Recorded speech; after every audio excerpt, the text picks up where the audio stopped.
Hey everybody, welcome back. In this video, I'm gonna start my first embroidery.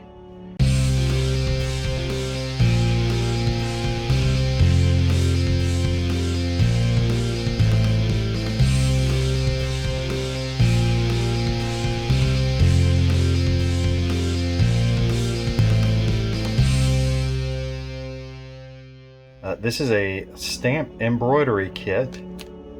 It's a like a beginner's not cross stitch. Cross stitch is a type of embroidery, but this is like straight up embroidery. And I've attempted some embroidery before, but this is actually fitting because I've never done full-on embroidery like this. So I'm going to take you guys along with me. And in this video, we're going to kind of get this kit set up. So we're going to open it up, see what's inside, and get it ready to start stitching. So the first thing we're going to do, you get your kit here and open it up, pull everything out. And it does come, it says it comes with the round wooden customizable, I think they call it a customizable hoop, customized frame. So you can customize it by painting it basically. And they say, of course, to use, you can use folk art acrylic paints. They're ultra dye, which gives it a really cool, almost stained look, but it's whatever color dye you use. Or using Mod Podge Mega Glitter. So you could use Mod Podge with other things too, but you can basically customize your frame, painting it to whatever, however you want it to look. You can draw on it, do whatever you want to. It's just a cool wooden frame there. So you get your floss here, which the strands are not labeled, so we might have a little bit of an issue picking out the colors, but hopefully not. Figure out which colors are which. Here is the customizable frame. Just two wood pieces that come apart. So you'll put your piece around this and then put it in there, snap it in tight to get it to fit. So when we're done, that's how we'll frame this, using this here. And we may customize it. I may see if I can get my hands on some paints. I do have a few paints, so we may try to customize this thing since it is customizable. But we have that, we have our floss, we have a needle, which is very important to have. We have the instructions, which, as a lot of you know, the instructions aren't always the clearest, and I have not looked at these yet. So we'll look at them in a minute, but we'll see how clear they just are, or how clear they are. And then we have our cloth, and this is not like Ada that you use for cross stitching. This is actual, feels like just a cotton, maybe it's cotton. I'm not up on all the fabrics, so I don't know for sure, but it just has the pattern stamped on it. So unlike counted cross stitch, which is what I usually do, you don't have to look back and forth at a pattern, you just follow the pattern that's on the fabric. So we got everything out. Let's take a look at these instructions real quick. So it tells us we have a guide for the colors. So it looks like we have 4 different colors. So it should be fairly easy to separate them out since we only have 4. We have 2 strands of aqua, 2 strands of green, 2 strands of pink, and 2 strands of light green. If we had a lot of colors and a lot of shades that were similar, then it might be a little more difficult to separate them out. And then on this side, they show you kind of how to do each of the stitches.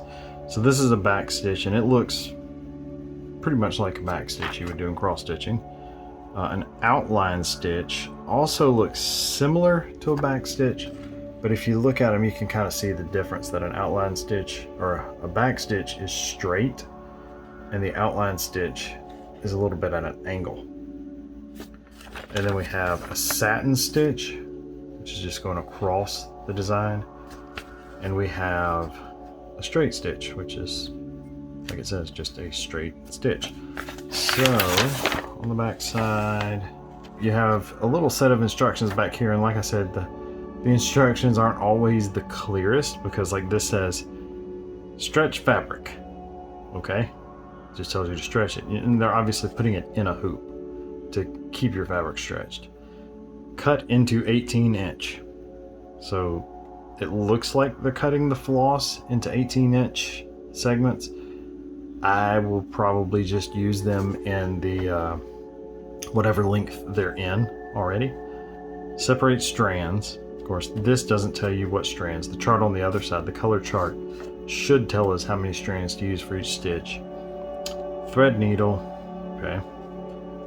And then to start it, they have you holding the tail under and running some stitches over that tail. And then to end, you run your floss under some stitches on the back. So similar ending and starting to what I usually do with the cross stitch. So yeah, if we look here, each of these stitches require 2 strands. So we can use our needle threading trick that I like to do, where we half the, we take 1 strand and then put it on in half. So there we go.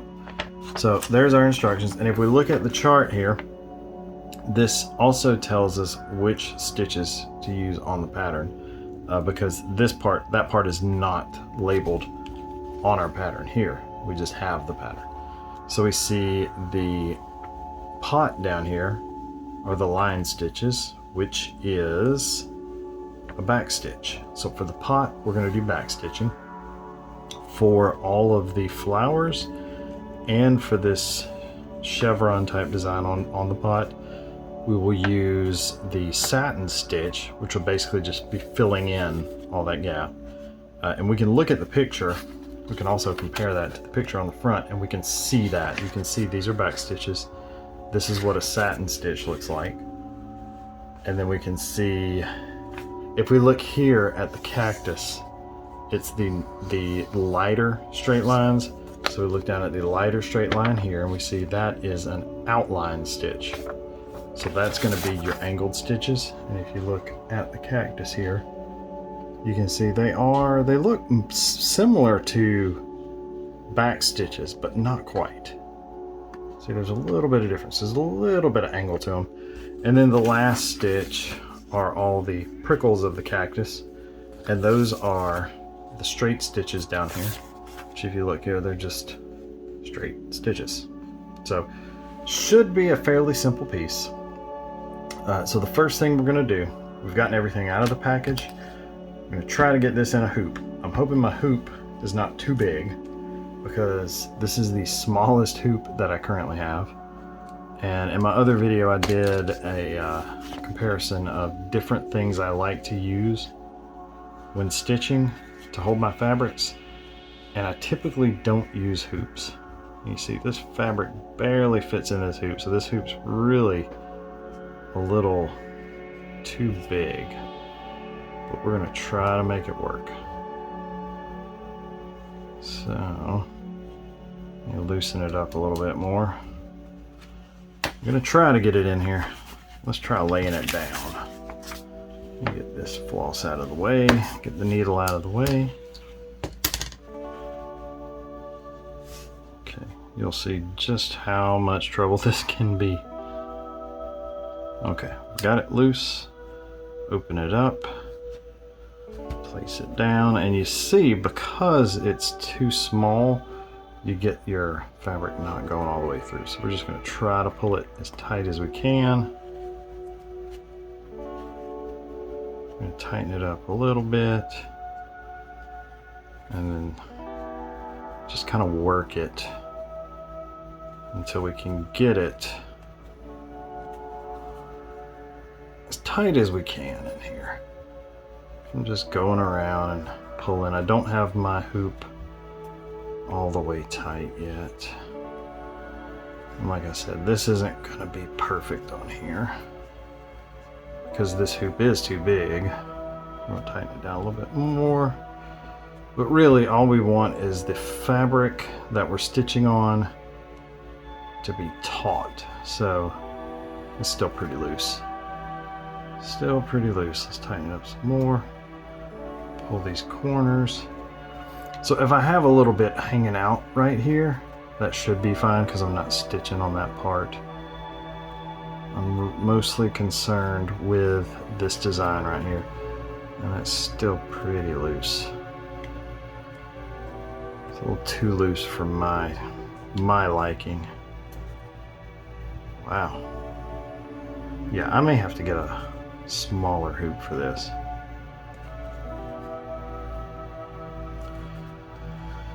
Some of these kits sometimes will come with a small hoop that you can use. This one did not. So let's see. Oh, that's pretty good. It's getting there. Let's tighten it up a little bit more.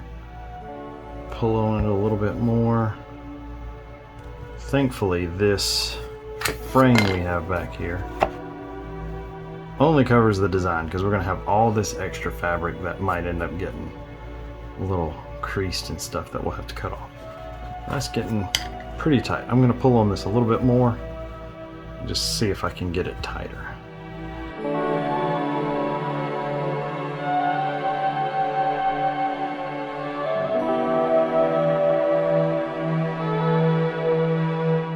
Okay, there we go. I got it probably about as tight as I'm going to get it in this hoop. But there is our design, or there's our pattern in the hoop. And I did notice that this pattern is a little off-centered with the fabric, because you can tell it's closer to this side and it's closer to the bottom. You have all this extra space up here. And this is fairly well centered. I actually could pull it a little bit more over this way. But since it's such a small pattern, it doesn't really matter that it's off-centered a little bit. But we have our pattern part. It's pretty taut. So we're just about ready to start on this thing. So the first thing we want to do is decide, now that we've got our fabric in the hoop, which color do we want to start with? Because this pattern does not say to start with a particular stitch. And like I said, since I've never done embroidery like this, I would not know which stitch to start with. So one thing I can do is look at the finished picture, and I can see that my straight stitches, some of them are overlapping the outline stitches of the cactus. So I know I don't want to start with my straight stitches. If I look at my satin stitches, the flowers, I can tell that flower is overlapping part of the cactus. And if you look at the satin stitches down here on the pot, they're actually overlapping just a little bit there. So I don't want to start with my satin stitches. The back stitches and the outline stitches on the cactus would both appear to be good places to start. But I think I would start with the back stitch first.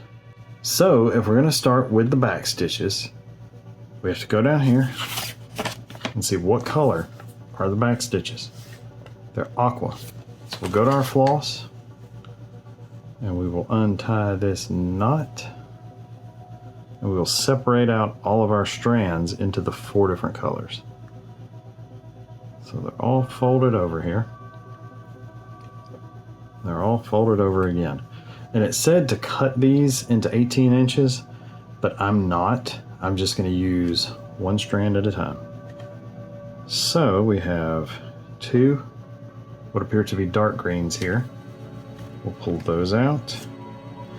And it would help to have something to store these on, like a project card, which I don't have one handy. But if you have a project card, you can just loop those through it and they will stay on there. So we only have 1 strand of aqua, which is okay because we only need it for the pot. There's our aqua. And then we have 1 strand of light green and 2 strands of pink. So we will now separate those out. And in my next video, I will probably have these on a project card for you guys. And there's our pink. So we have our pink, our light green, our aqua, which we're going to start with, and our dark green up here, all separated out. If you have not seen my beginning cross-stitching video, let me get this needle out before I start separating the floss. I'll show you how I thread a needle when I have to do 2 strands, which is the most common the most common amount of strands that you will use in cross stitching. Some things in cross stitching, like back stitches in cross stitching, only use one strand, so you couldn't use this threading method. But in this case, every stitch uses 2 strands. So what we do is we pull one strand out of this bit of floss here. And it takes a little bit, you just pull a little bit out, then you just pull it down, then you pull it down again to get it all the way down, and eventually that strand will come all the way out. So you can lay that down, and you can take your extra that you're not using, put it to the side, and then I'll run my hands through this a couple times just to straighten it out. And I will get one end between my index finger and my thumb. I'll go down to the other side and bring up the other end and get them fairly even. Like that. Pinch them together. So now I've doubled my line.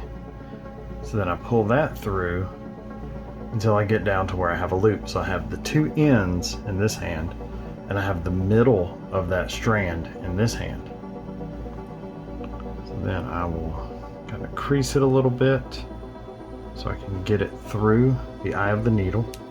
And this part, you may not be able to see it that well, but I stick the whole loop through the eye of the needle, and this is where flattening it out and kind of creasing it helps.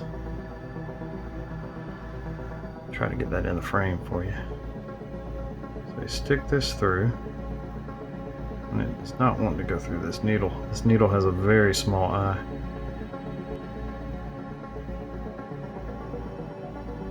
Finally. Okay. You get it through the eye of the needle. And then we're going to pull that loop through. Open the loop up. Right there. Then we take our needle, stick it back through that loop. We pull it tight. And now our needle is threaded with one doubled strand, which is actually 2 strands. And now we're ready to start stitching, which we will do in the next video.